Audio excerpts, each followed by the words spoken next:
Kayo yun, sir? Ay, sige po. Mayukitan latan, Ilocano kayo? Tagalog, ah. Sabi ko Tagalog eh. Sige po. Ay, so parating na po yung ating buyer.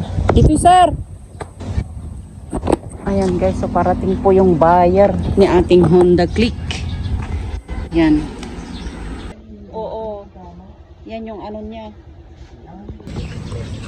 Doon pa sa baba daw. Engine. Ay. Oh, sige. Ay, lupas ka yun. Nalpas ka yun? Hindi pa na naulaw na. Hindi na ulaw. Ulaw kailang ka na. Okay, sir, kita ko sir, para makita mo sir. Ayan sir. Thank you na lang. Hirap yung ako eh. Saan ito, Dre? Kasi makikita mo naman yung makina ko sa loob sir. Makita mo yung mga markings ko sir. Wala pong nagalaw din sa mga markings niya. At tulad din sa kanya, may ganyan din sir yung mga markings niya. Sobrang kuti ba ng makina niya? Dre! Ano sir? Dre! Uwi ko na ngayon. Wala, sir. Wala lang sir. Yung mga kwan na ko.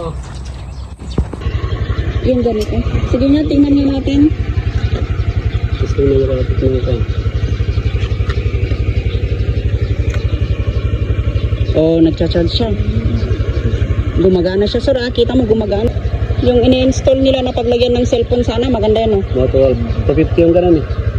Yung motor para walang alog. Para kapag may problema sa papilis, at least sa amin mo nakuha, pwede mong ibalik sa amin yan.